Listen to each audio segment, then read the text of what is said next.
Alright guys, we're going to do a little, this is going to be called the hard start video. So what we got here is a vehicle that's sat outside a long time, and obviously hadn't started a long time, so got the charger on it, and I'm not going to show you how many amps it's pulling. Let's just say it's a lot. So I've got the meter on the voltage, and it's not too bad. It's 12.9.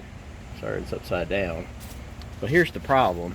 When you go to start a vehicle, and this is going to be a hard start vehicle because it's not got any fuel in the fuel bowls yet or anything. Watch when the voltage drops. So as you can see, we're only getting, I got a 4 there, 4, 6, 8. It's just not enough to allow the motor to fire off. And I do have the, you can jump the ballast resistor, so you got 12 volts to the coil. But even at 8 volts, even 9 volts, you're not going to get spark. So cranking is not going to help you. I've cranked this a few times, and honestly, with the charger on, the voltage should be higher, right? So we're going to go around to the other side and take a look at the, let's look at the charger. I think this vehicle's been sitting about 4 months. I can't really remember, but here's what the charger's reading. Yeah, it's, if you can tell, it's pegged out. So, and that's not 50 amps. It's I think it's charging like 10 or 15. So I'm gonna let it sit.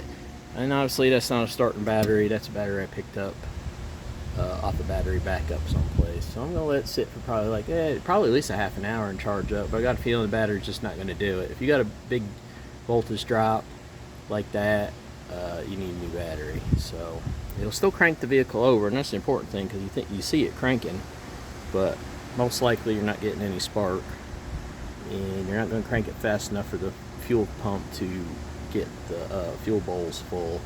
So you always want to start off a good hot battery. We'll see what happens. We're going to let this one charge. The charger's already overheating.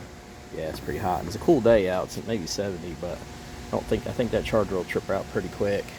I'm not going to crank it again, obviously. Well, maybe I will one time, because that's the other important thing. Yeah, let's crank it just one more time, but what we're going to do, we'll change the amps. So we're at 13 volts. Let's go to DC amps.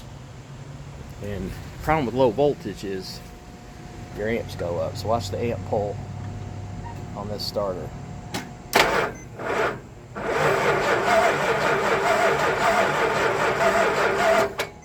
So you can see it's way over 200, 250, 230. Now a good strong battery, and when this starter was new, I got it to, there's your voltage again. I've gotten it to pull 60 amps only, so I already tripled my amp pull, and that's part of it too. That's going to knock your voltage down, and you're not going to be able to start. So all right, let's let her sit. Maybe have a cocktail. Patience is a virtue. Thanks again for looking. Old Blue Accord out.